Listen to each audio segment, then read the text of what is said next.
right, so this is a live coaching session with Ready2Throw, who's playing Winston. This is Gold 1, I assume? Yes. And it's on PC as well, I would assume? Yeah. Yeah. So Gold 1 PC on Colosseo. I'm a Winston one trick. I keep getting sent back to gold from Plat 5. Watched a lot of your other videos, my videos. I'm familiar with a lot of your concepts that are important to play Winston well, but I'm not sure if I'm actually executing them well, not taking unnecessary damage pre-jump, getting value / high damage out of bubble, jump placement / knocking enemies back into my team, etc. And we had a chat before this where you mentioned specifically you feel discouraged by your support combo sometimes, like if they're playing, Mercy Moore or something. Also, that supports play more passively than maybe you've seen from streamers or in my gameplay, and you want some advice on how to know their limits and how you can play around that. Yeah, So, pretty much. yep. So I've watched this whole game.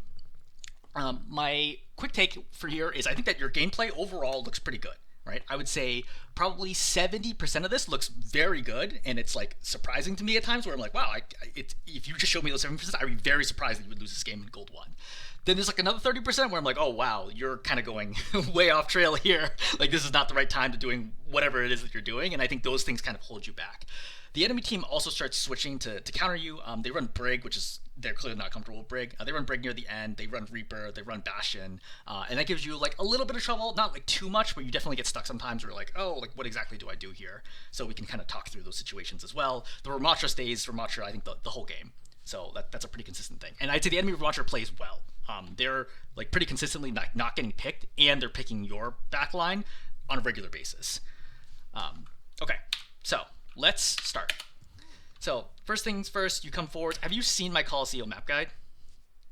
I can't remember. I think I just watched a coaching session you did with I think he was a Diamond or Masters player in Colosseo. I think he switched like maybe at the end. I think that's what I saw.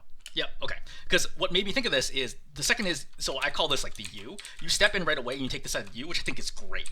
I really like that, like right away, where I'm like, oh, hey, this feels really good. Because the thing is, you've already denied all the space from them because you're faster and more mobile, right? So they have to play all the way back here, which gives your team space to kind of step up, right, and take more space away from them and makes it harder for them to kind of play against you. So I think this is good, right?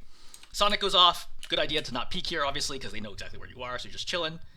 Yeah, that's one of the few times I noticed Sonic Arrow. Yep. But So yeah. you see the Hanzo right now. You're actually going to jump and you're going to kill him here. But I would not jump this. Can you guess why? Because I don't know where their tank is.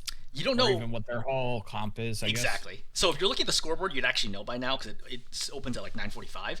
But I am guessing, based on your current position, that you probably don't know what their comp is. So like anything could be waiting for you right here. You know what I mean? Like you could like walk into a Reaper or a Bastion or anything, and then if you die here, like the risk rewards ratio is not good. Like their supports have to be very close by. This is like a Hanzo. This is not like a Tracer who could theoretically have triple blinked out here and like really beat her team. He's not going to be that much faster than the supports are. So jumping right here is incredibly dangerous. So you're going to go for it anyway. And obviously he gets super low and he's going to die. I'm pretty sure they could have saved him here. Oh, he dashes. The problem here is Life Weaver dashes in. Without dash, you could have dashed this way and just pulled the Hanzo right away to save. But you're going to get this kill, but this was, I think, way too dangerous. So this is kind of like a tricky thing where it's like, was this the right call? Obviously, it worked in situation. I think in general, I think this is a bad decision. But Life Weaver grips you back to main. So should I have just kind of like posted up there and waited like longer till I... Yeah. So kind of like... Yeah. The key thing here is you need to know what the enemy lineup is, and you need them to spread out a little bit.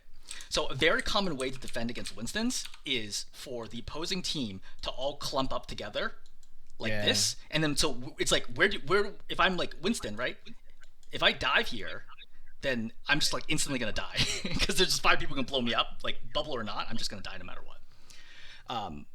I feel like on Colosseo that happens a lot. So when I saw him isolate, and I get really frustrated because I don't know what to do when that happens. Like, and I think that's why I mean, not that it makes it okay, but that's why I was so ambitious, just jumping him right away. Because I'm like, okay, this guy's separated. He's not super mobile.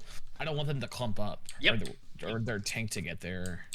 Because I don't know what to do when they clump up, and it happens like later on, kind of. Okay, so let's just actually talk through that scenario a few times because we're gonna have plenty of time to talk about this anyway. So let's imagine a few situations where people will be clumped up. So let's imagine again, like you've been punishing them all game. They're running, Reaper, Brig, etc. And let's imagine that red team, right, bad guys are just all clumped up over here. So if I'm Winston here and I'm thinking like, where do I attack? What I would do is I would jump onto the high ground and I would just zap them from here. right? Because it's extremely hard for them to deal with me in this situation. Does that make sense? Yeah. So this is like a good example of like, look, if they clump, I can still punish in certain situations. Another example of this is I can play right here. So this is a position I can play if they cannot cross this line. So let's say that my team has like a Bastion rating right here, right? Or like a Widow over here, and they're just afraid to cross that line. I can play right here and just zap them from the corner and play the corner.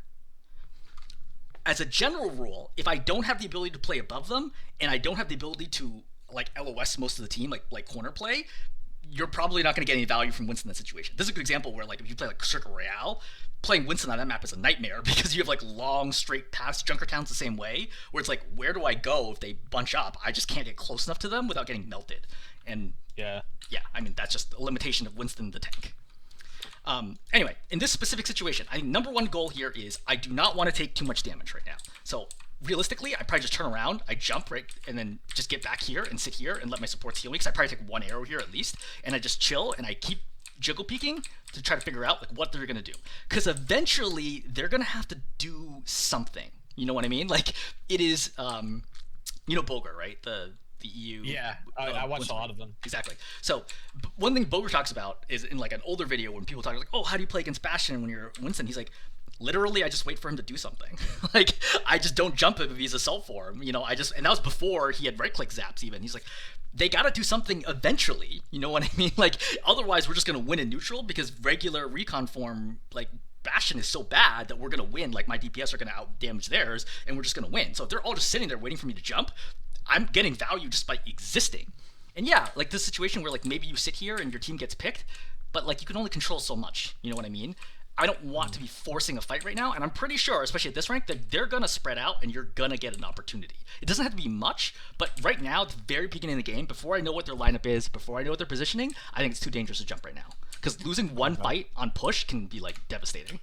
The first fight like often determines like winning the game. So we're gonna jump here. You do a good job escaping right now, right?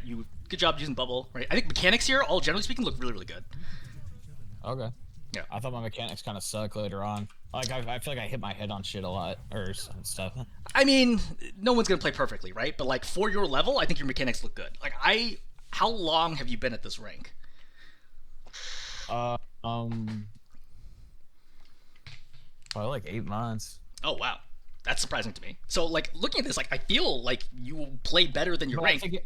I just, because I strictly, unless they go 3 counters, I will only play Winston. Yeah. Because I'm just stubborn. Yeah. So, like, yeah. And I just feel like people at this rank, because I've gotten to Diamond on support, and I just feel like people at this rank aren't used to just, like, mobile tank. You know, like, they're just used to sitting behind Orisa or something the whole game, and, yeah, I don't know. Yeah, no, so I mean, it's kind of my own fault because I just don't like playing tank unless it's Winston, really. Yeah, and I find Winston a lot of fun, so I don't care. You know? Exactly, and I think that's fine, right? Like if you like playing Winston, keep playing Winston. I think you can in fact win these games, right? I think there'll be some, as you point out, there's like 3 counters, you're probably screwed. But this game I think is still winnable. Okay, so let's think right now. So right here, we're set up again, right? Ramatra's pop shield. So what's going to happen here is that you're going to do like a medium length dive into the kind of the front here, and then you split the team this way. How do you feel about this jump? I think I intended on landing on the back side of the Ana. I remember I kind of wanted to block and disrupt his heals when I did it, but I mean it's okay. I feel like it could have been better. Yeah. Because no one's gonna take a lot of damage or die from it, but it kind of does disrupt their flow and kind of like get in the way of his heals. Yeah. So I think this dive is okay. Could have been better, and what you said that you meant to do is exactly what I would have done instead. So number one here is I'm not thinking of blocking the Ramatra heals because there's no way this Ramatra's gonna die. So first of all, he has shield, and second, he has Nemesis form. This Ramatra is nowhere close to dying. Like even if I bubble him off for like 6 seconds, he cannot die here. All he has to do is pop Nemesis, just hold block, and he's impossible to kill. So my thought process here is not like, if he's like 100 health, yeah, maybe we could get the kill here. But at this level of health, he's not going to die. A. B is, and I don't necessarily think that I would have thought of this in the moment, but I definitely thought of it now. I don't think you should have jumped until after the shield expires. Shield only lasts 4 seconds anyway. Oh. So Yeah. the shield is going to block all the damage and support that you're going to get. So in the event that something goes awry, like you come in here and Sojourn like railguns you in the face or something, you drop low quickly, no one's going to be able to help you until that shield goes down. So the shield's going down really quickly. You just got to pick, right? You just killed the Hanzo, so Hanzo's not going to be back anytime soon. So I'm not racing against anything right now. I can afford to give up those 4 seconds to make this dive more powerful, right? Especially because I can sit here, I can zap him through the shield, right? After a couple seconds, reload, and then I can go. So that's the second point is I think you should have waited for shield here. Though I honestly probably would have just gone because I would feel pretty comfortable I'm going to win anyway.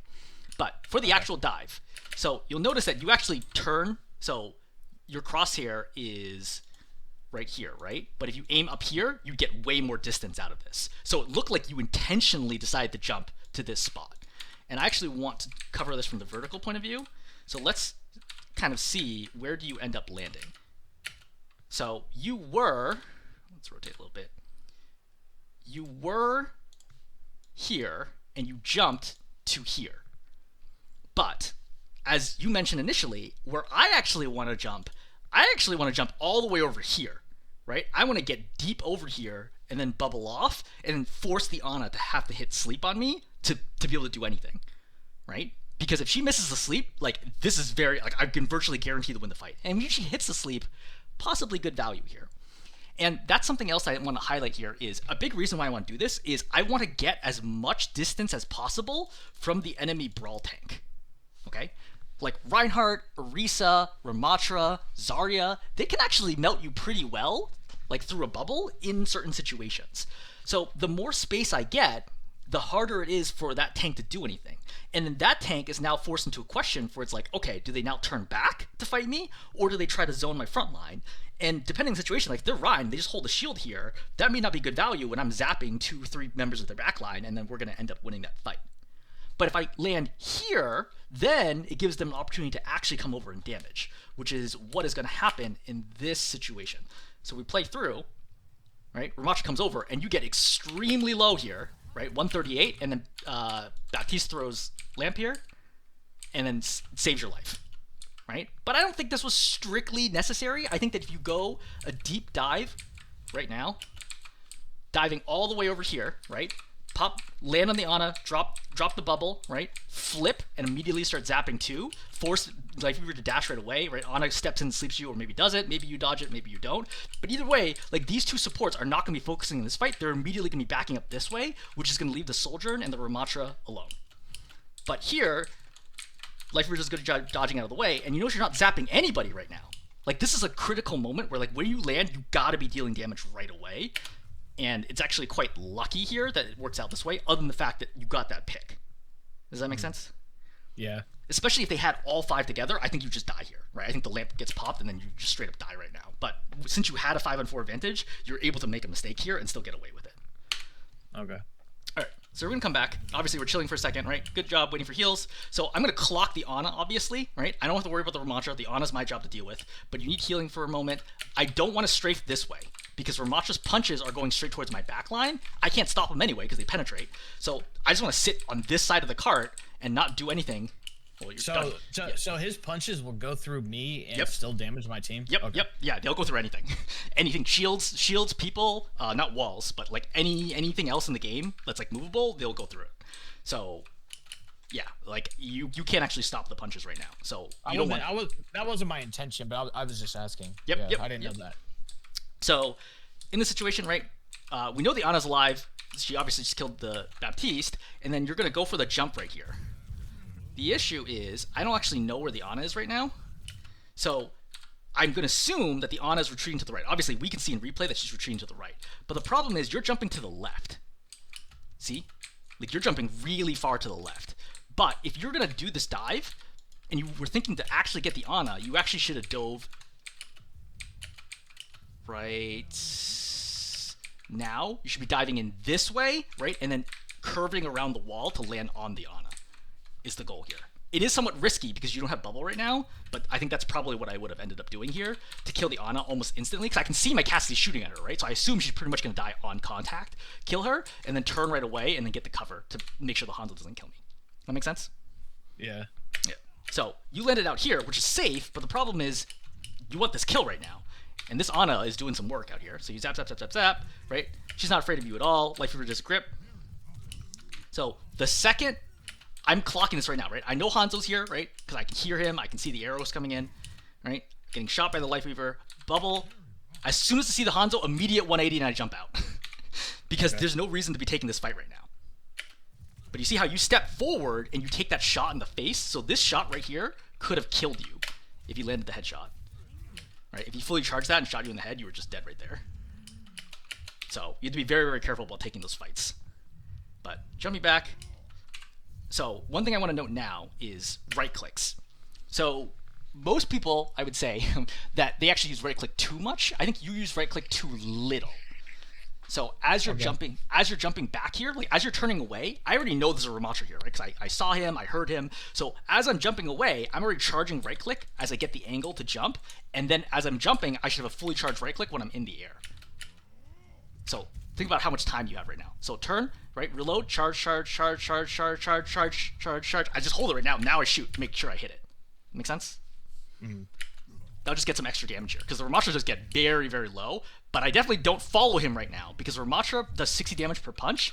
I have 77 health right now, and he can also do the quick melee, so one punch and a quick melee means you die here. It is quite lucky that the Ramattra does not finish the kill on you. But he gets it anyway.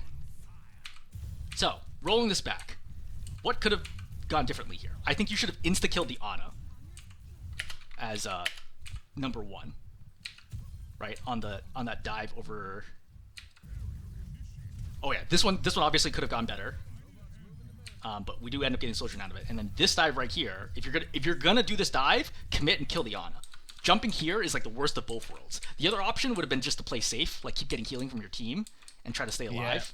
Yeah. I think I just rushed it and like because I was like. I think I got healed in the air there and I jumped without armor and it just made me want to like. I was so intent on killing her, but at the same time not wanting to take a bunch of damage that like I didn't get a good angle for the jump and I just kind of rushed it without knowing where she was exactly and without like yeah, exactly. See, I know I don't have armor and I jump and then I start getting healed in the air. But because I jump so fast, I'm like, okay, I don't want to take damage, but I want to go because I know like and it just caused me to not like get a good angle and like rush my jump. Yeah, and screw it up. I mean, I think this is still a tough situation because the big play that happened here is that the Ana's going to kill your Baptiste here with grenade, right? So your Baptiste is kind of like in the open right now. You've jumped in, right? They've all stepped up to help you. Blah blah blah. I think that not having a clean engage here also means that you should have just won the fight decisively here versus like you gave them a chance to come back because you guys only got one pick out of this, and then. Baptiste steps up too far, so watch the Baptiste right now. He steps up too far, mostly because he's trying to heal you. Then the Ramattra ends up getting like 3 punches on him, and the grenade goes in and kills him. So that's like unlucky / unfortunate. I don't think I noticed that on the kill feed. Yeah, if I'm being honest. Yeah, that's the reason why I think even if you played slow, I don't know that you would have won this because without the Baptiste, like you lose a huge chunk of your healing, and Ramattra's better sustained than you do. So I think that it was still the right call to try to commit to kill the Ana. But you just need to get the right angle to actually get that kill. Alright, so we're dead. Coming back. So, in my Colosseo map guide, one of the things I talk about is that Colosseo is, that this point is basically like a U shape, right? And the goal is you want to be holding here, here, and here as various heroes, and then just shooting down on them as they step up. You generally don't want to take an early fight out here unless you have some kind of advantage, because it's very, very hard for them to move the cart. I'm sure you felt this the other way. It's very hard to move the cart from here to here when they're all alive shooting at you from every direction. So my perspective here is just play slow, see what we got, right? Poke people down, right? I can keep zapping people with right click until I get an opportunity. I will note is that I would look at, hey, I can see the Ramattra's chasing, so I'd be like, can I do something here? Probably not. I think that the Cassie's out of position. So you get over the back line, which is great. You've lost 2, which means slow down, which is good, right? I saw it like right away. You're like, okay, cool, not doing anything. I think this is good. I do think that you can get an opportunity to get like quick right clicks here and then get a mini and then stop poking if you take more damage after that. But everything here is fine. Yep, Reaper's going in, not your job to deal with it, right? Don't even worry about it. Even if the Reaper goes up to Sojourn, I don't think I jump there because it's like, I know my Sojourn has slide, so I wouldn't worry about it. If the Sojourn slid and like slid into the wall or something crazy, then I would go for it, but Beyond that, I don't think I'd go. So what I'm looking at here is I know my team's coming out. I know I have probably something like 10 seconds until something's going to happen. So I'm looking to try to zap someone down with right clicks who I can then dive and follow up. So if I can get here, right, and for example, the Ana steps up here, I can zap and do 50 damage, and then if the Life Weaver's not paying attention, I could zap in on I could jump in later on a 150 health Ana instead of a 200 health Ana. That's sort of like what's going through my mind. But I do want to make sure my health stays high. It's not worth taking too much damage here. So now they're coming in, and now this is good because you see, as I mentioned on this point, all your poke heroes are set up over bridge, and it's very hard for them to play here. You see how they all have to kind of scatter? Like the Reaper's going to have to leave this spot pretty quickly, or tree gets popped, right? Same deal. So ult gets popped here just for them to be able to move forwards. So for you, you're going to jump over on the Ana. I think this is okay. You do clip the top. But I think this is still okay, right? You get bubble, right? Bubble dancing, great, excellent, right? She bubbles, and you're going to kill her because Life Weaver's not paying attention. I think this is a very, very good play and pretty much the best possible thing you could have done in the situation. From here, Reaper's coming after you, and you're going to decide to leave. I would note here is, do I have any information about what I could be doing right now? Yeah, see, this part I was confused because I'm like, okay, I got a Reaper in front of me, and then not only that, he has tree. So I'm like, can I do anything? I don't know if my game knowledge is just bad because I don't remember. I know that I can't pretty much kill anything that's standing in the tree. Yes. So and now there's a Reaper in front of me, so it's like, what can I do? Yep. To like, and I think I kind of just run, if I remember, just run around in here and just zap random people and jump out when I need to. Yep. So tree heals, I think 150 health when it first comes up, and then it heals about 45 health a second after that. So you only do 60 damage a second, so unless someone's being focused down, like your damage against someone in tree is irrelevant. You're definitely not going to be able to kill Reaper 1v1 basically ever, right? If he's got full health, it's like impossible to kill him mathematically. There is a Life Weaver in here. You can't really see him right now. Like you can see him right at this moment in time. So, but like you don't want to land here because you don't have bubble anymore, and the Reaper's just going to turn and kill you. So what you're going to do is you're going to try to jump and land on top of the platform, which I actually think is kind of cute. I think you have a couple options here. Option number one is you could hear/see that the Ramatra's here, right? That's an option, but you don't know his health status, and the Reaper's close enough he could follow you, so probably not a good idea. Option two is go after the Ramatra. So the Ramatra's critically wounded up here. You wouldn't know that, but you might have figured that based on how long he has been up there and how long the supports have not been doing anything. Because you personally killed the Ana pretty much right away, right? The Life Weaver's clearly not healing the Ramatra because he's down here busy. So I think jumping here on the Ramatra, again, you wouldn't know his health in-game, is actually a pretty good play here. Yeah. Right? I think that takes a lot of like game sense to know that like the Ramatra's probably killable in this situation. Even if he's not killable, he's not going to kill you either, right? Not full health, like he can't do enough damage to kill you. So I think this is still fine. But from my perspective, just looking over here, I'm like, look, I just saw that he killed the DPS. I know there's another DPS here with him. I can make an educated guess that he is not at full health. He's probably half health or below, and he's separated from his whole team. And I don't really have anything else to do right now. I think this is a reasonable opportunity to get a kill. Option three. Can you think of a third option to jump to? Maybe jump back up on the left so I can kind of see what's going on and zap down. Exactly. So I think this is probably the safest, easiest option to pick. That's kind of like the middle ground between risk reward. Jumping here is completely safe, and it allows you to zap down on everybody, which is going to force them away from the tree. Because even though can I stall cart there? Yeah. I don't know exact distance, but you could definitely stall cart if you're like over here. I think for sure you'll be able to stall the cart. Okay. But either way, I'm not worried about the cart at all. Like whether or not the cart is here or here doesn't matter right now. Like that's not important at all to the fight. So I think you got a few options. So you jump onto this, but the problem is that pedal platform expires. So pedal platform expires pretty quickly after it's used. So you could have tried landing on top of the tree. I don't know how much you can stand on a tree. I've never actually tried it. But I didn't know you could. So it's collision blocking, right? You can't walk through a tree. So I assume you can stand on the tree. I don't know if it slides you off or not, but you could try standing on the tree too. But I think standing up here is probably the best option because Life Weaver could also cancel the tree, I think, which would then get you killed right away. But yeah, so this was not so good. Regardless, the enemy team gets distracted because once you jump out of their line of sight, they're like, "Oh, you're just gone. We're not gonna worry about you," because they could just turn and just shred you right now. But we're zapping at this moment in time, and this is where I want to think about multi-target hits. because even though there's a tree here, first of all, only 2 people are in it, but there are 3 targets here that I can be zapping. So that's 180 damage per second, which is nuts. Right? This one Life Weaver who's healing, 55 health a second or so is not going to be able to keep up with that, and the fact that he himself is getting damaged. So right now, I want to be zapping all 3 of them. Okay, good. At this moment in time, who do I zap? Or how do I zap? So you can see all their health right now. No, because you just damaged them. So you I definitely guess the Reaper. So yeah, so the correct move right now is that you want to be going to the left and then zapping this way to zap both of them. Because the Hanzo right now is over full health, right? He has over health from the tree. So he's got an extra like 60, 70 health or so. So he's like 270 health. This Hanzo's not dying. I don't have to worry about it. And no one's focusing him anyway. So my goal here is I want to go left right now and focus on zapping the Reaper and the Life Weaver at this moment in time. That's the priority. So if we look, let's slow it down. You go for the target who is the worst possible target right now, because this Life Weaver is not going to die, right? The Hanzo is clearly not going to die. Only the Hanzo, or sorry, only the Reaper and the Life Weaver have any chance of dying at this moment in time. But see, you go up here. Okay, this is obviously very awkward, right? Life Weaver does get sort of low right now, and then you're going to pop Primal. So, how do you feel about this Primal? Let's zoom out. How do you feel? In retrospect, I think I didn't notice in the kill feed that the Ramatra was dead, and in my head I was like, I'm just gonna whack these people out of the tree and take 2 of them out, and then my team can clean up because this is not working.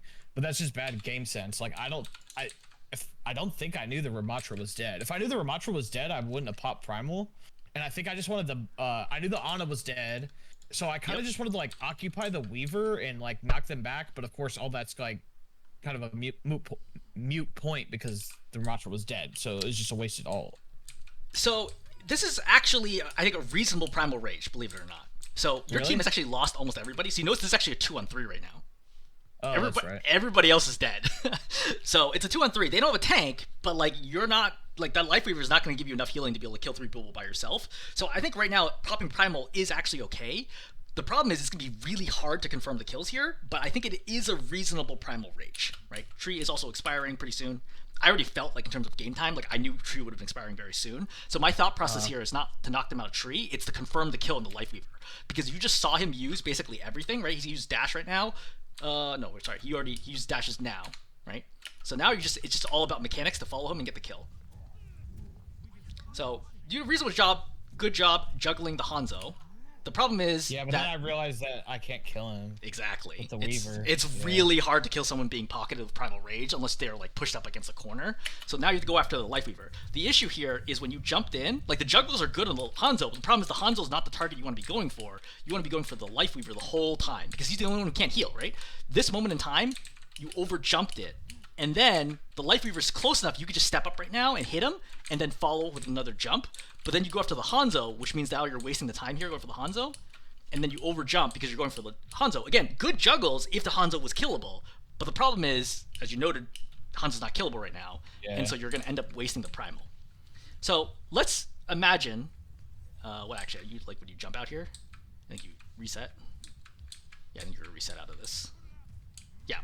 So let's imagine that we did this, quote unquote, correctly, right? Target priority wise. We went after Life Weaver and hard focused Life Weaver. For 10 seconds, I think you can kill Life Weaver here. Right? Like that's his last ability. Yeah, that's his last healing ability, right? After that, he's got nothing else. Like the Life Weaver's at 148 health, like that's it. Like you land on him for 50 damage, you hit him for 40, that's 90 damage already. One more land, one more swipe, he's dead. So you just play safe here, like he's dead. Or even just land on him and just swipe and just follow him down and kill him will probably still work. Then you kill Life Weaver here. Then you work down the Hanzo, right? Because the Hanzo is going to be 200 health, but you're not in danger of dying, so you can work down Hanzo. Maybe not kill him by the time PR ends. Probably kill him after PR ends, in which case there's only the Reaper left. With you and the Life Weaver there, I think you're in good shape. I think that PR would have been worth it here, if you had the right priority. So I think it's the right timing, not the right priority. Does that make sense?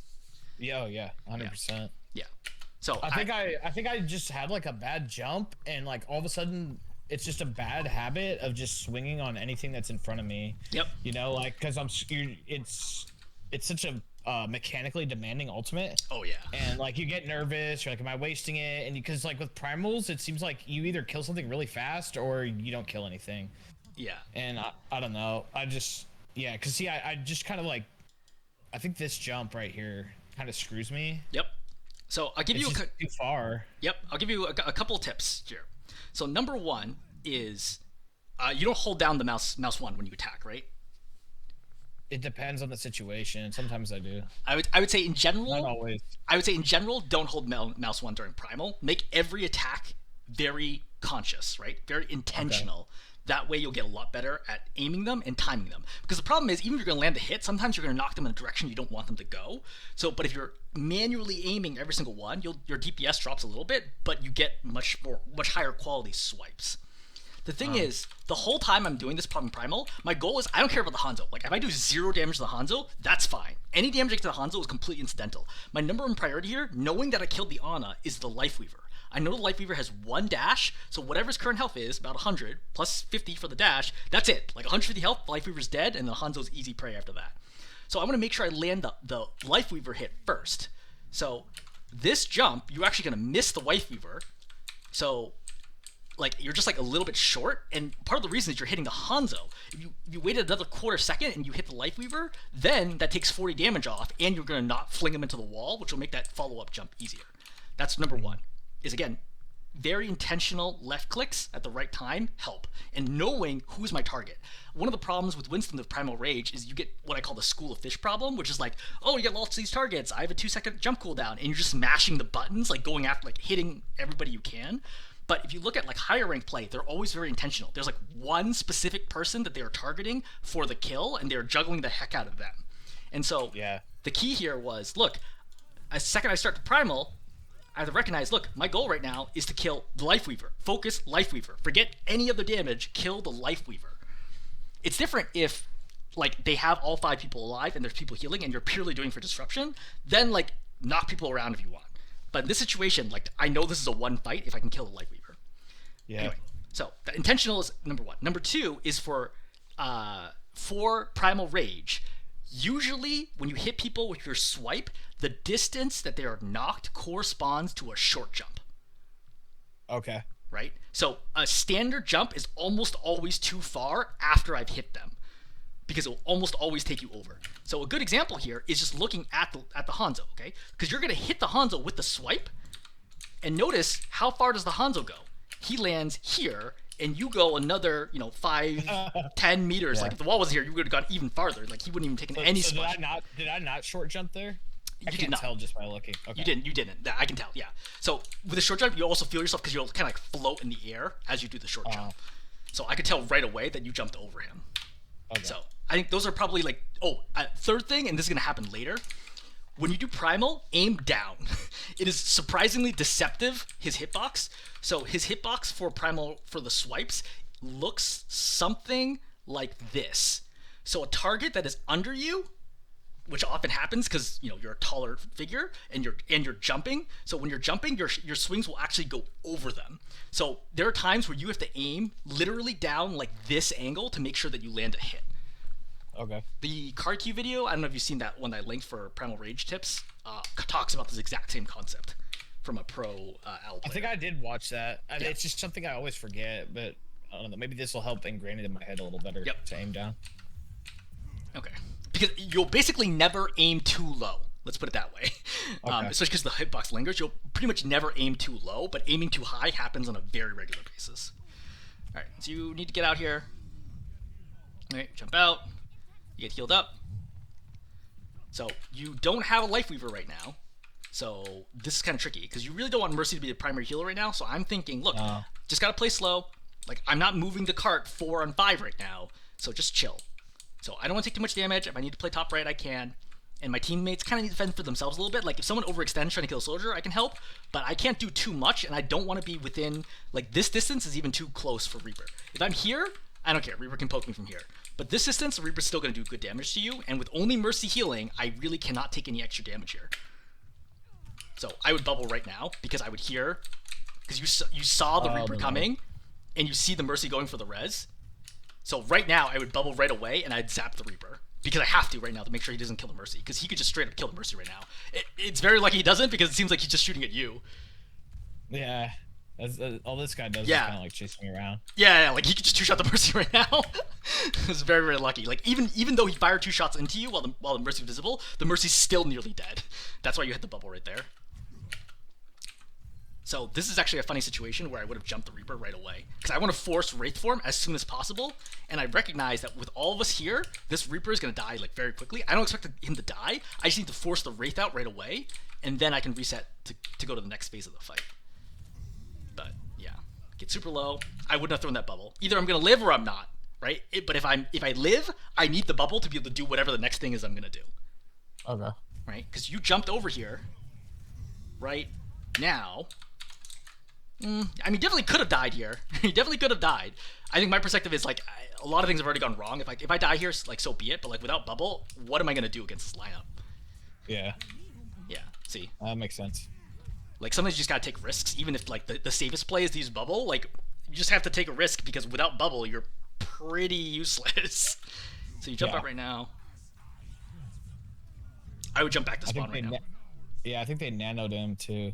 Yeah, he was stiff. I mean, like they Yeah, pop they it. nanoed him. You know, it is what it is. You know, they popped ultis. I just left. I was like, okay, there's nothing for me to do here. Yep. This is the right call. Yeah, just go back. I would actually go all the way back in this situation because, like, against this lineup, they don't have a ton of pick potential, but it's possible, right? The Hanzo could climb up here and like pop the Mercy. Like, if you're not like ready for it, is the Hanzo even still around? Oh yeah. Oh no, he's in spawn. So they really have no pick potential here. But as a force of habit, I can't do anything here anyway, and any damage they do to me is a positive trade for them. So I would just jump back and regroup with my team. Okay. Because like nobody on their team is jumpable right now. So this is really good. I have no idea what the heck this Ana is thinking. I remember I saw it and I was like, okay, thanks. What the? She misses the dart too. She should have had the kill. Yeah. Okay, great. Well, we'll take it. Right, zap. Yep, Reaper goes down.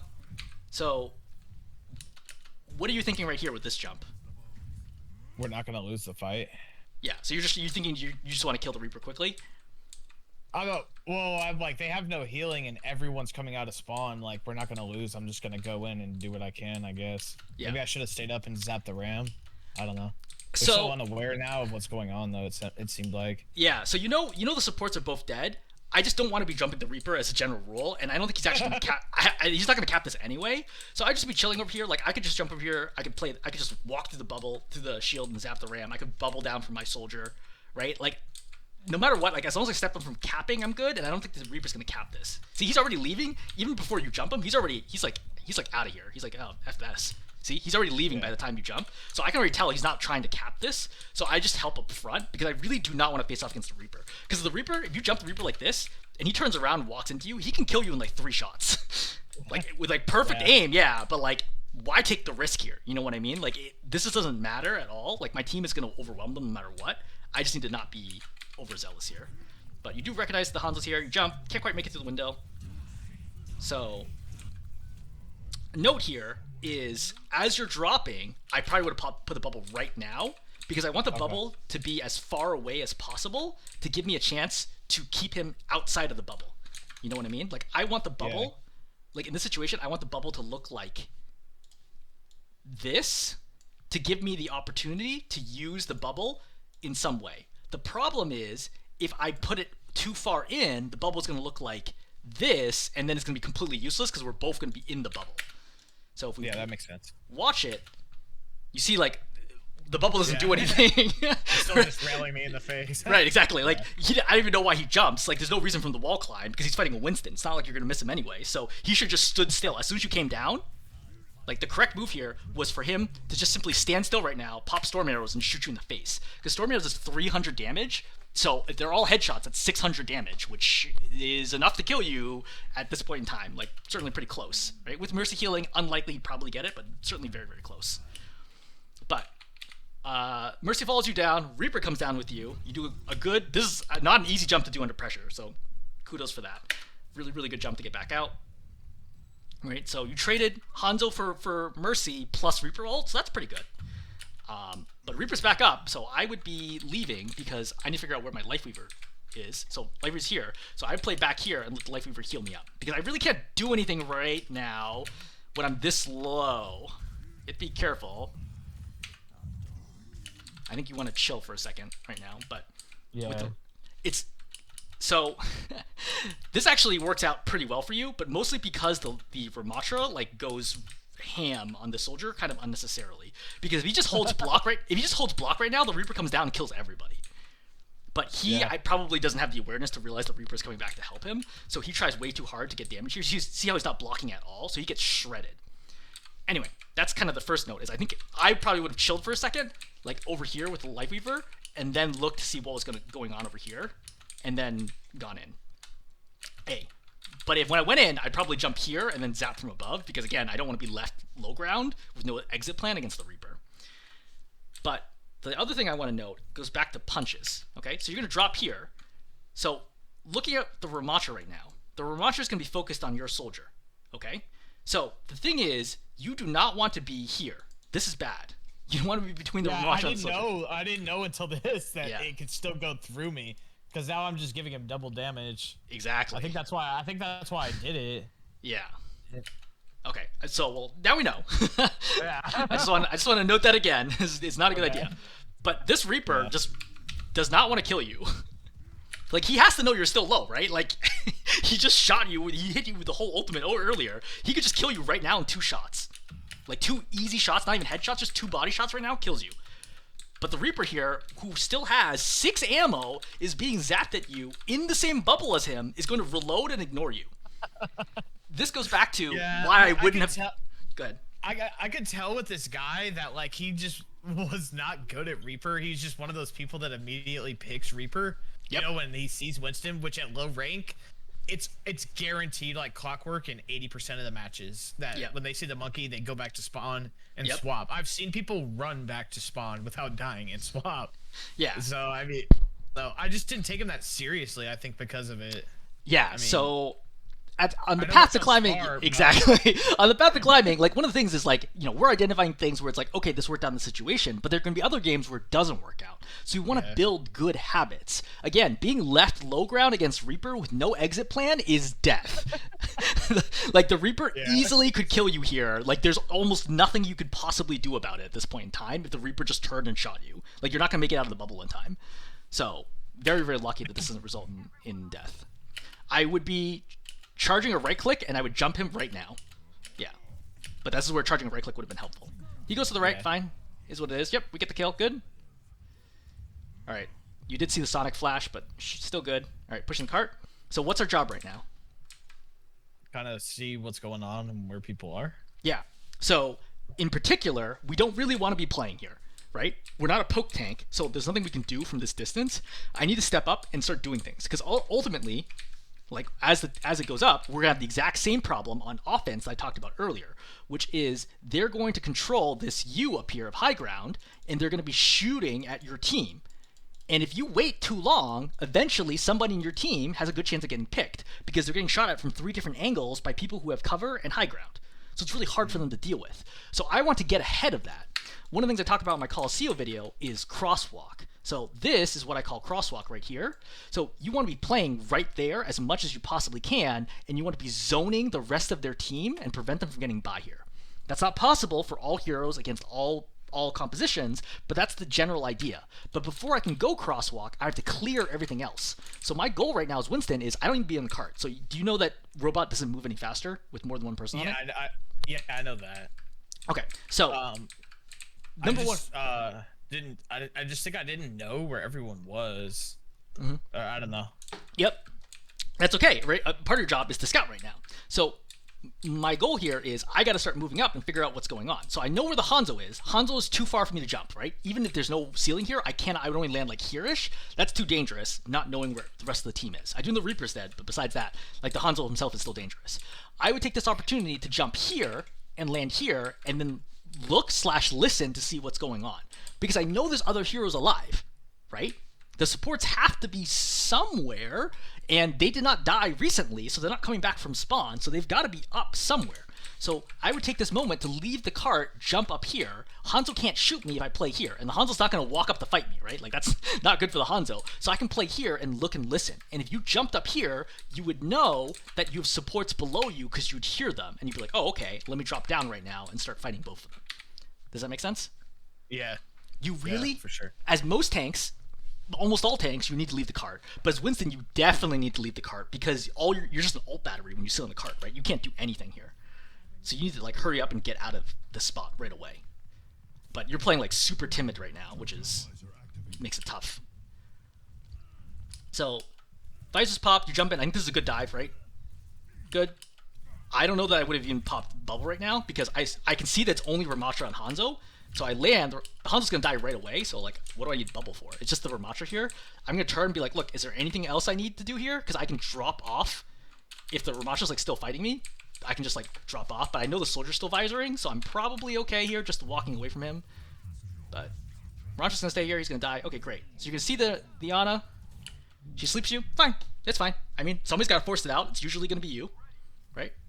But I would be looking for where the Ana went. Right? It seems like you just gave up here. I would completely chase this. Like, I would... Why didn't you chase this? You think she got killed? No, I was scared that the Reaper might be there by now. Oh, so the thing is... I think that's just not having the game sense to know when he's going to be back, maybe. Well, the Reaper is actually dead on the top of your screen.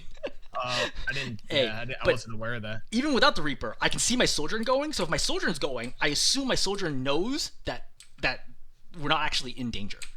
So okay. I would have jumped up here and tried to pursue the Ana into Garden to try to get the kill.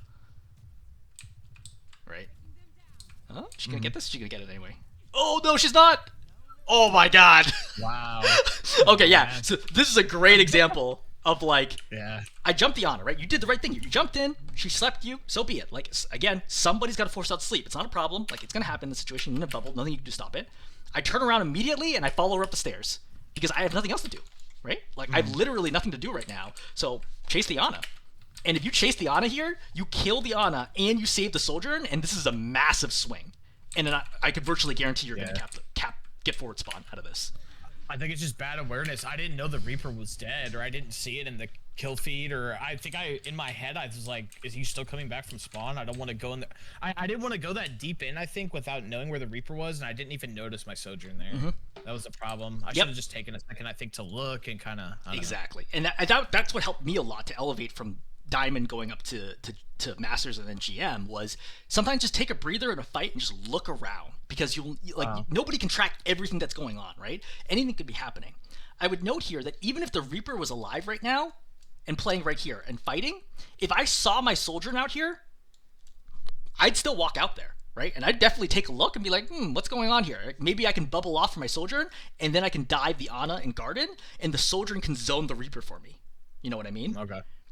So, because like I also have the Mercy here as well, so it's not like we have numbers advantage here. Even with the Reaper here, that doesn't necessarily mean that I can't do something. Because my goal here is to kill the Ana. I know she doesn't have sleep. She probably doesn't have grenade as well, because she probably used it because I attacked her, Soldier's attacking her, etc. The Ana's probably a free kill here. And this, I think, makes a big swing on the fight. So you're gonna jump over, you're chasing down Lifeweaver. Yep. Okay, great. Dead. Soldier gets one tapped from really far away. I mean, there's not much we can do about that. I saw she used his sleep here. Yeah. I did notice the sleep dart, and I think I'd jump her now. Yeah. I think this is a much tougher jump though, because now they have like a lot more people regrouping. I probably would have just been like, screw it, because I don't have anybody else here, right? I just have the Lifeweaver and the Mercy. I'd probably just like abandon this and be like, hey, like call group up and just go back, because I don't really know how I can kill anyone here. Yeah. So you're gonna zap the Ana. Fortunately, I don't know what their Lifeweaver is doing. Oh, he's dead. Okay. All right. So that's good. So at least. Oh no, sorry. Yeah. The Lifeweaver's dead. So you go in here. But let's pause for a second. Is this a good dive? No. I mean, it's a 3-on-4.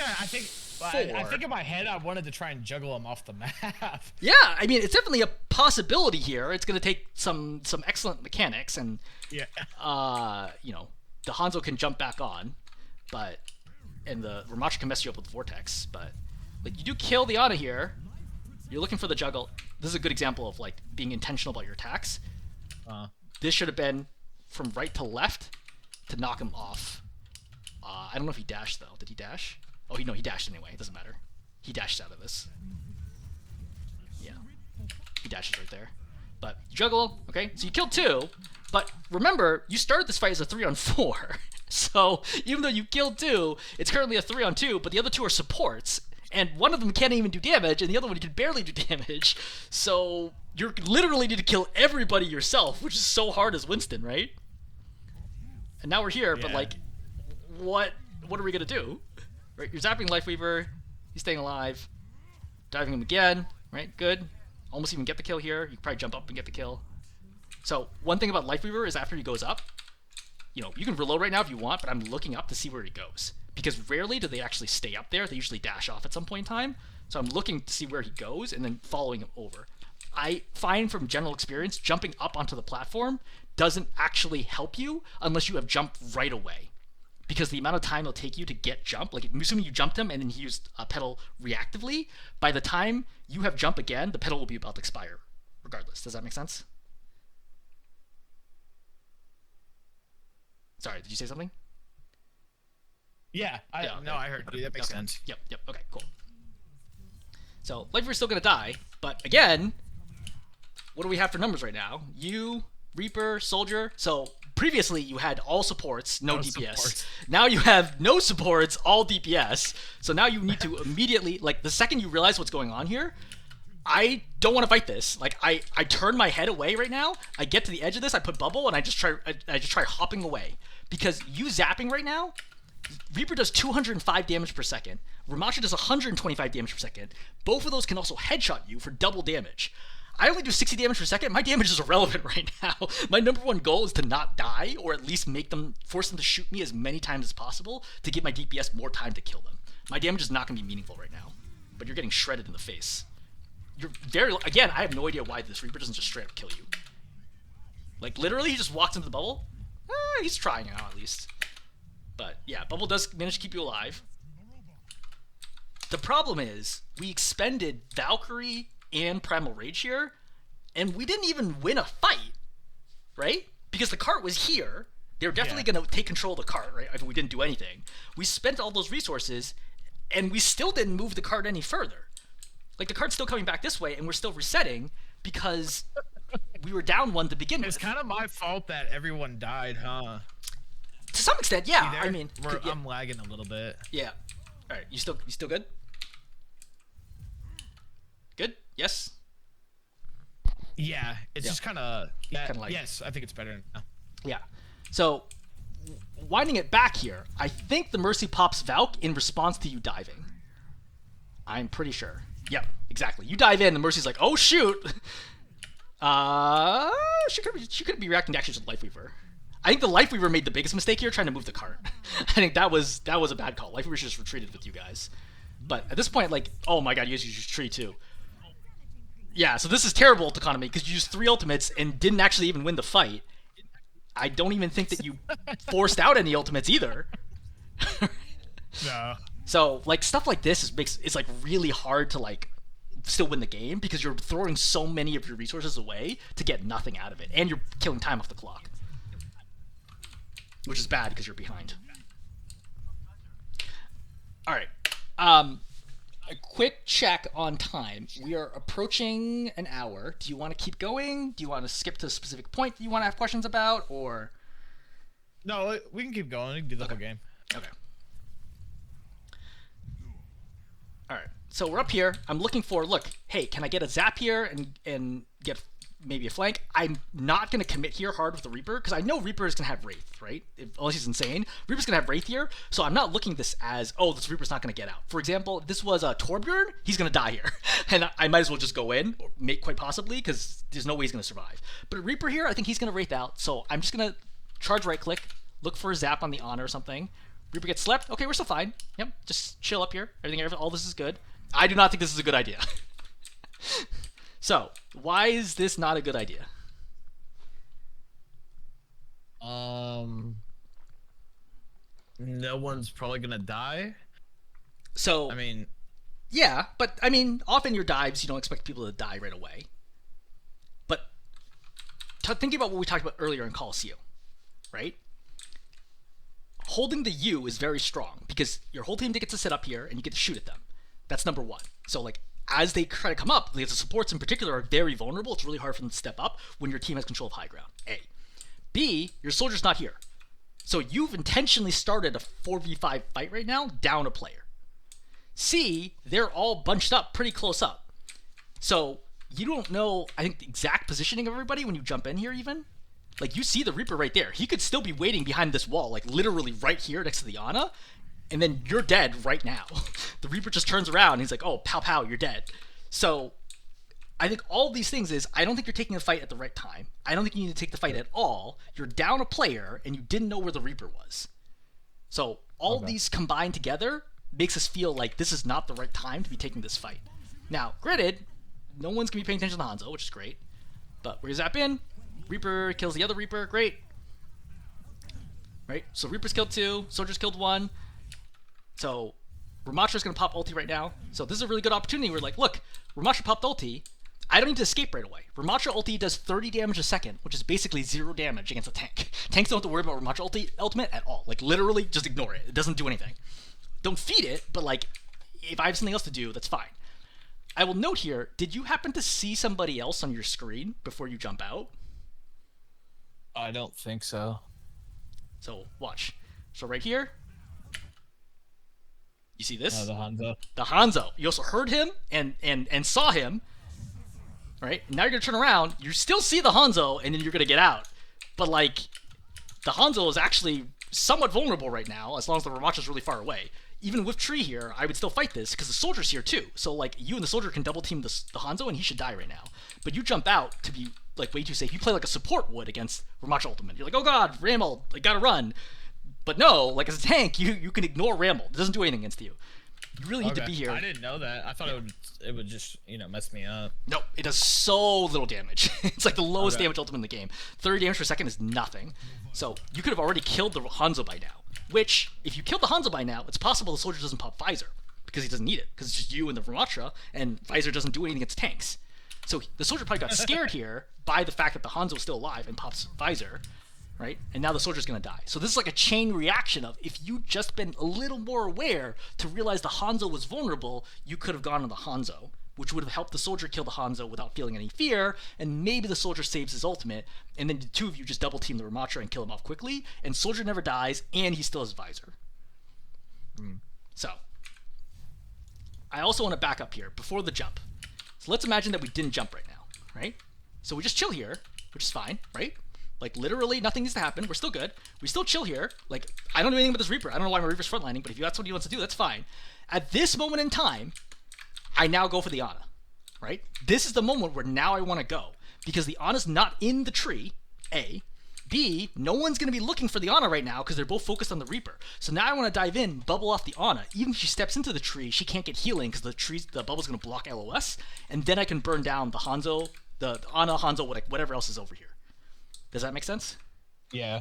Like, that's the moment where they're, like, actually kind of committing. And honestly, you could even wait longer than that if you want to. But I want to give my Soldier all this time to set up, because the Soldier shows up, and, like, at this point in time, like, you're already deep in, the Reaper's deep in, and Soldier's shooting the tree. Yeah. But, like, that's a good example of just, like, the timing here is so important, right? As Winston, timing is everything. Alright, so you kill the Soldier, but you can't kill the Ramatra. You're like, this is kind of awkward. Honestly, what I would have considered doing right now... I actually think you can kill him here. So the Ramatra ultimate's going to be ending pretty soon. So I would have jumped straight up and then seen, like, hey, look, like, are people coming or not? And then if people are coming, right, I can land on top of them. If I'm like, oh god, people are still too far away, which right now maybe, I feel like I probably would have stayed here. It would have been close. It's definitely gonna be close. I think jumping out is okay here, but like a note here is like one of the possible options: jump straight up. But risk reward, I think is probably okay because the Ramatra's is full and decides to fight this. The Ramatra should have immediately left and gone back to his spawn. There's no reason for him to be moving this cart. Like, this is the same problem the Life Weaver had. There's no reason to be moving this. Whether or not the cart is here or here is not going to make a difference. They already have the lead. I don't think he moves it 0.3 meters. Not even. Right? 0.25 meters. It's irrelevant. Like, who cares? He should have just gone back to spawn and gotten healed up. It's very silly. Alright. So, walking forwards. I would not be taking cover right now. The reason being is I actually, if their Hanzo arrow is coming, I actually want to eat it myself and not have my teammate eat it. Like, you see how you're pathing like this? But I know that we're not going to be in, like, there's not going to be 5 team members waiting here because of the nature of, like, how the last fight was, like, a lot of, like, staggered kills. So I'm just walking straight forward right now. Hanzo fires an arrow, I turn my head, and then I jump him. But, see, that arrow could have killed your soldier right there. Yeah. I think the thing is like, I don't trust my team to do anything. Oh, yeah. Oh! Wait, how close is this? Oh my god! This is actually so close. This is a really good example. This is a perfect example of why I stay in the lane in this situation. But yeah, sorry. You said you don't trust your team to what? I don't trust them to do anything.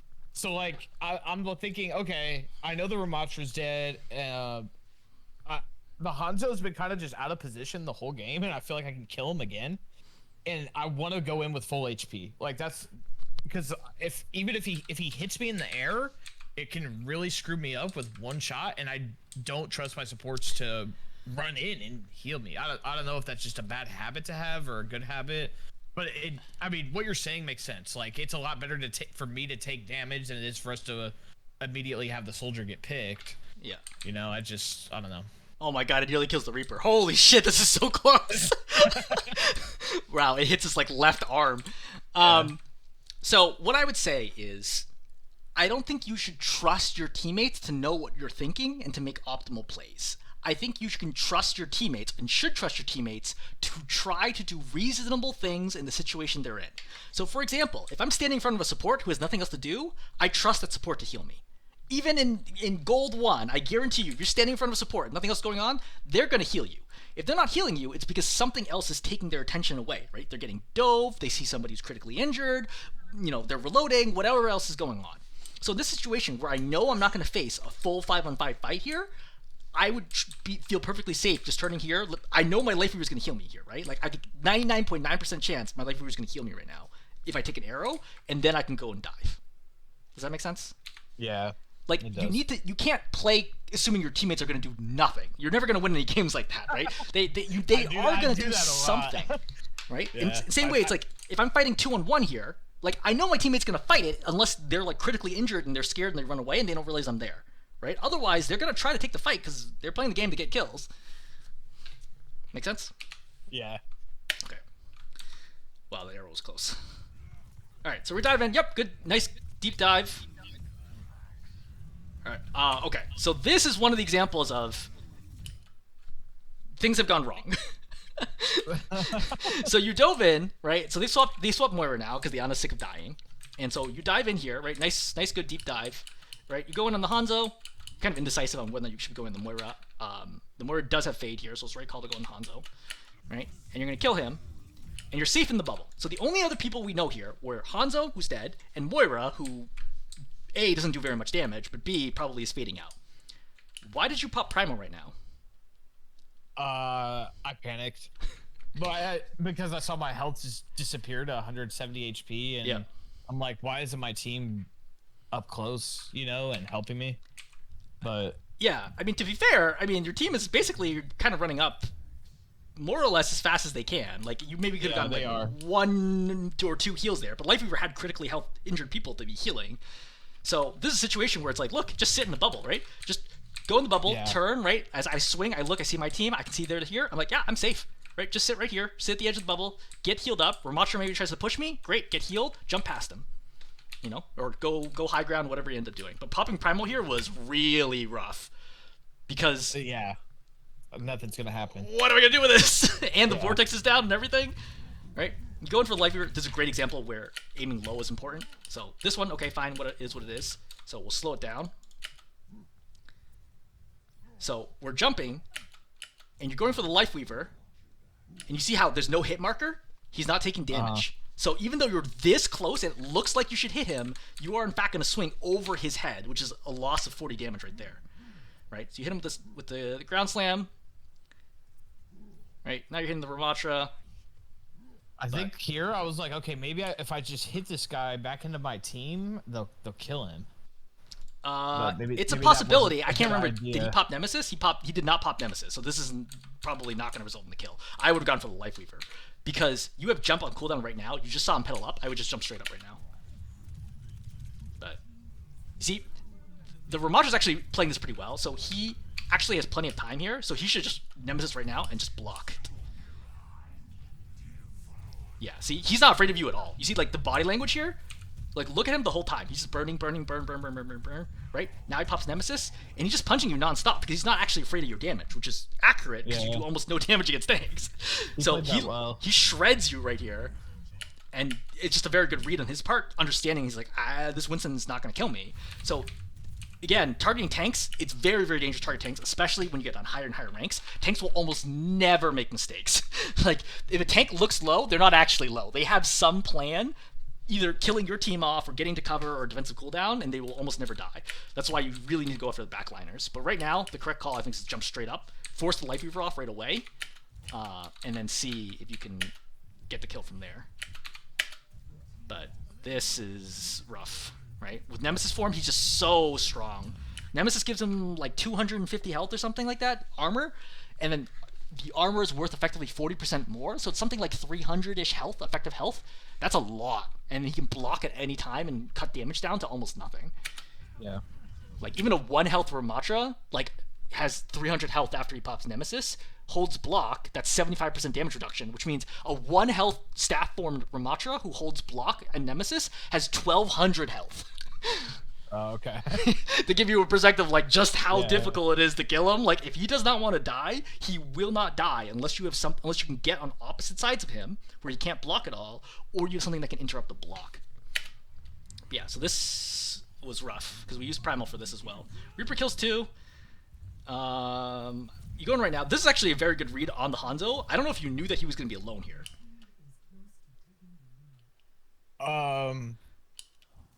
Like, you heard... I don't remember. Yeah, you heard the location from Dragon. I wouldn't have jumped this, because I would have, at this point, would have lost track of, like, who's spawning at this point, because, like, obviously a lot of stuff has happened. Like, you could have easily been jumping into, like, somebody else here. If the Life Weaver's here, the Hanzo's not going to die, and he literally just phase tanks you and kills you. But if you did know this is a hell of a play to actually kill the Hanzo in this situation. Right? So, Ramatra's here, he's popped Nemesis. This is a good opportunity to be getting free right clicks on him, right? Get some extra 50 damage in.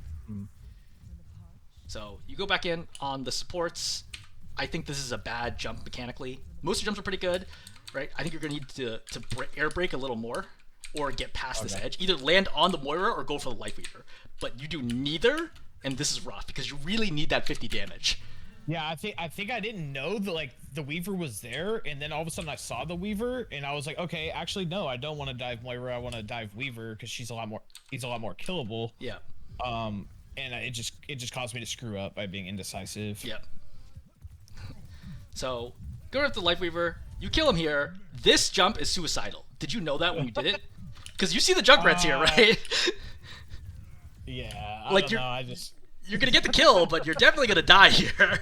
There's no way to possibly escape from this situation. So, I mean, you killed the Life Weaver, I guess, which is fine. The Ramatra, though, is like super tanky with the Moira, which makes it really hard. This is like what's tough. It's like if people don't have the right resources to fight tanks, like what are they gonna do against the Ramatra who's pocketed by the Moira, right?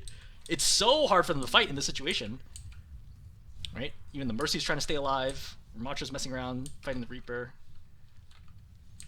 Honestly, the Ramatra should have backed up. I don't know why he's still trying to kill the Reaper. Like, if at any moment in time, instead of fighting the Reaper, he just goes back to kill these two, like, he's in good shape, but... Reaper's gonna die here, or Ramatra, rather. We lose Weaver. We lose Mercy, which means this fight's over. Oh, nope. Reaper's gonna go in. Okay. These games are so wacky. It's, like, really hard to predict what's gonna happen sometimes. So... You heard the Bastion shooting, so I would be stepping up right now. Because if my soldier's stepping up, by habit, I will also be stepping up. So I would be already at this corner, and I would see the Bastion, and I would be diving the Bastion now, because I think you just saw him use a self form. You did. So this not being able to land on him right now is unfortunate, because you should be on the Bastion, killing him already. He still would have gotten gripped out, but you could have forced that out sooner. This is another good example where you have no chance of capping this point, right? Yeah. Oh, so yeah, you're trying to ping actually it. Yeah. I got in a big argument with this guy in the game. He started flaming me, and I hadn't said anything in voice chat, and I pinged fall back like repeatedly, and I think he goes in and pops visor. Oh, he And popped visor already, but yeah. yeah, and he just he's like, come on, man, push with me. I'm like, dude, what am I gonna do? Yeah, like this was is not a winning scenario.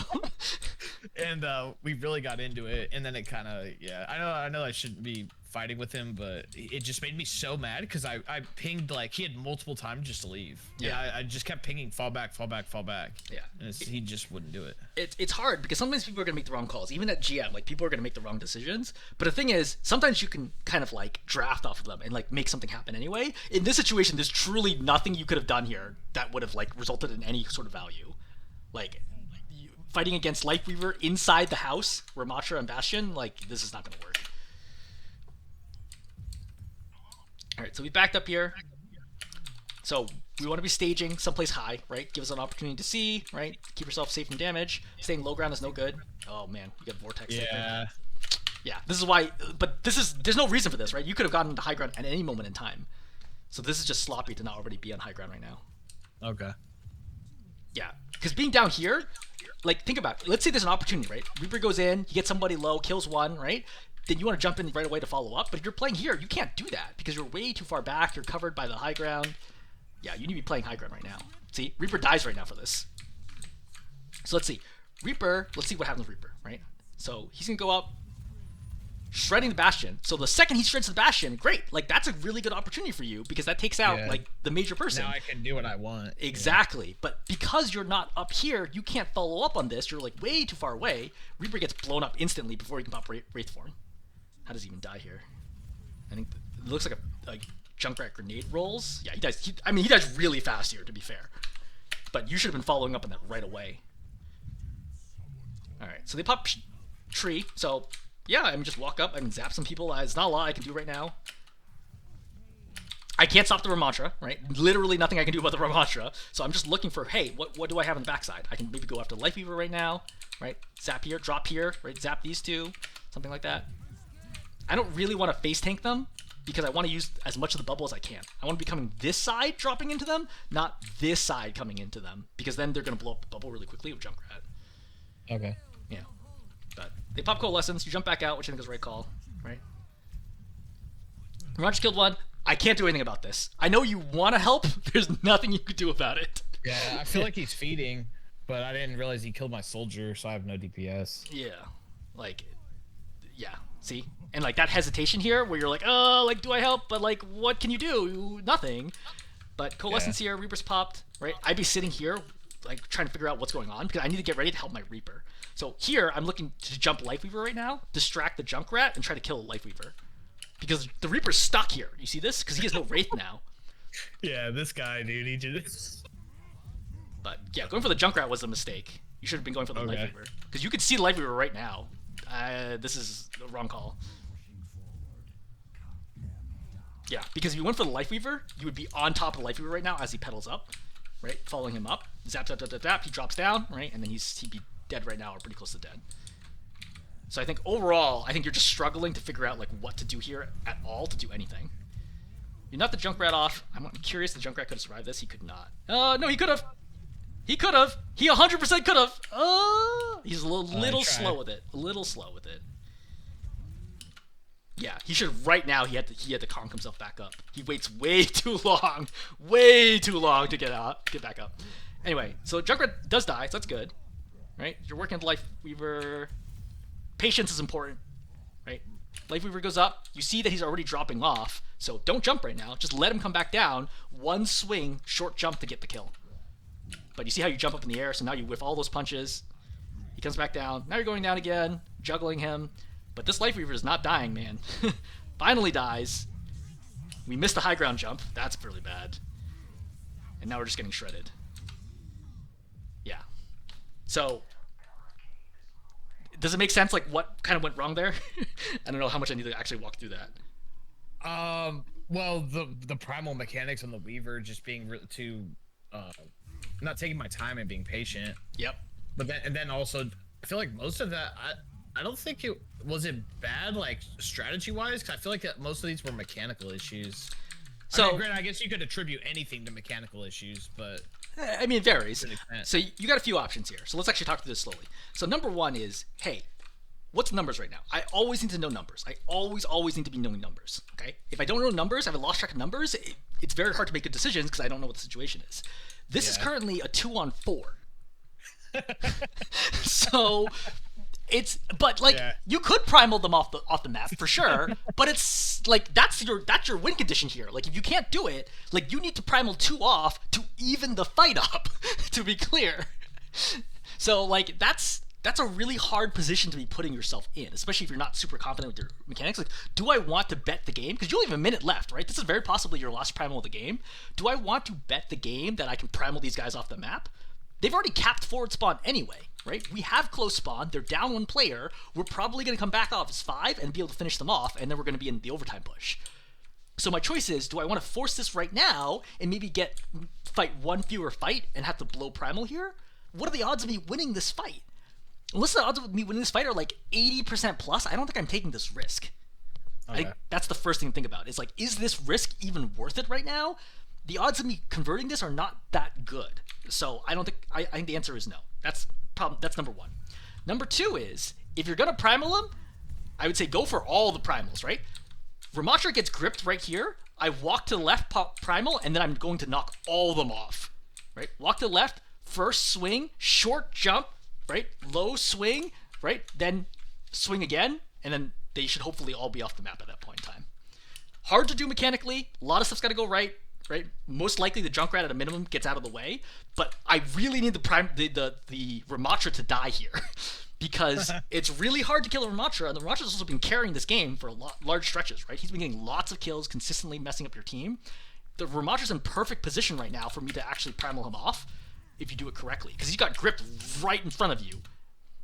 So you could primal right here and knock him off. Not easy, like even... Like if I was in this situation, I think there's a 50% chance I'm gonna be able to knock the Ramatra off, which is why I wouldn't try this. But if this is like overtime, like I have to win this right now, like the card's like win spots like right here. I think I have to primal the Ramatra off because I don't. What's my plan? Even if I kill everyone else, the Ramatra's still gonna kill me, right? So it's gonna be tough here unless my team's like about to help right away. And if my team's about to help right away, I don't need to be jumping around right now anyway. You know what I mean? Like if my team was like about to round the corner, we got 3 people turning the corner. I don't need to be popping primal here because it's gonna be a 5-on-5, 5-on-4 anyway. So, yeah. But yes, mechanics here, just being patient, right? That jump, obviously disastrous. That screwed the whole thing. Yeah. Yeah, and then you can't convert the kill from here. Well, actually, you do convert the kill, but the Bastion's right there.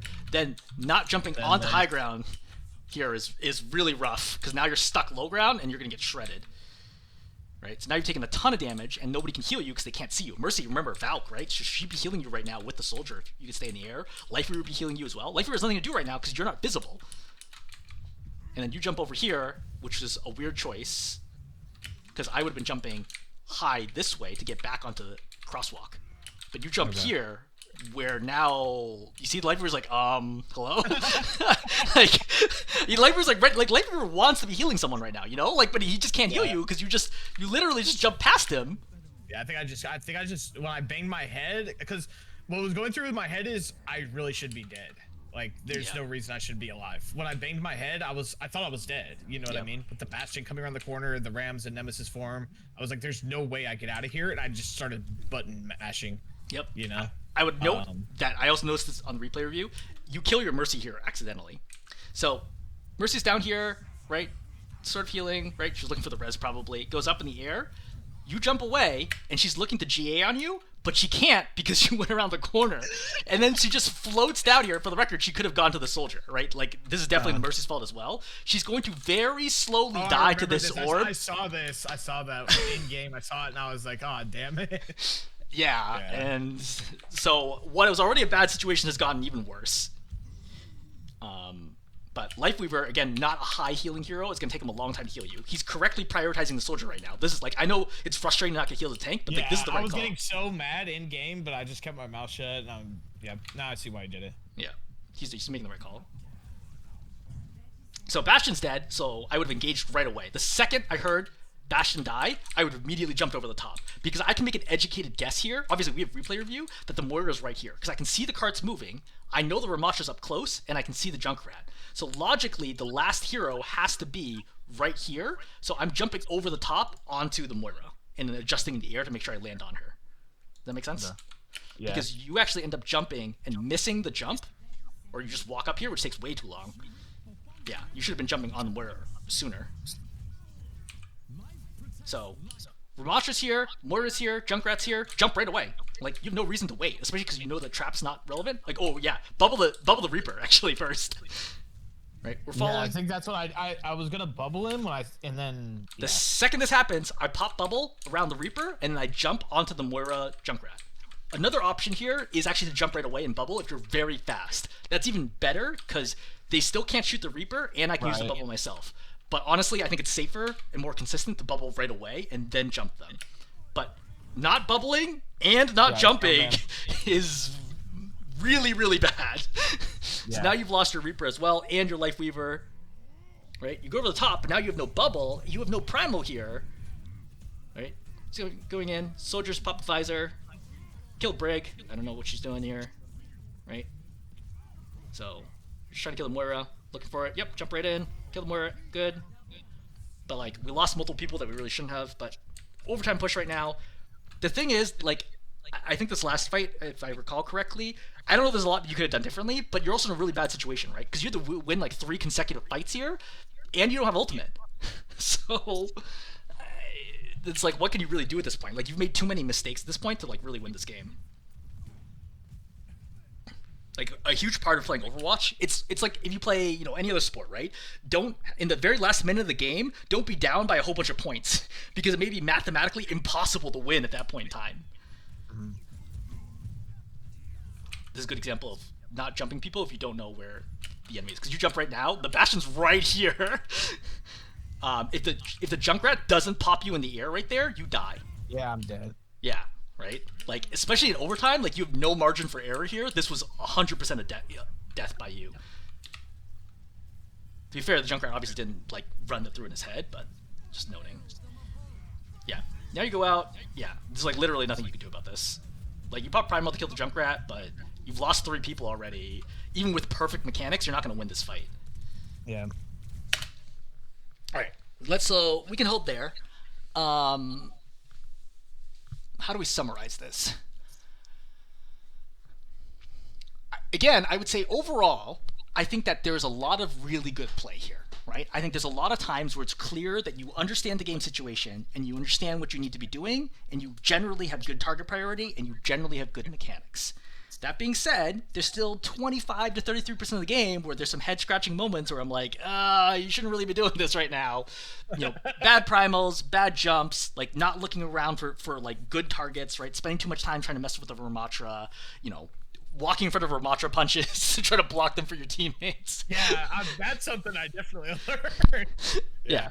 So that's kind of the difference, right, between you and consistently climbing. But like, I think you have a really good core here, right? Like, you feel like someone, like, your reactions are good, the general like accuracy is good, right? The game sense is there, but you just need the practice and turning it into like better play, more patience, right? Getting better with primals, all that stuff.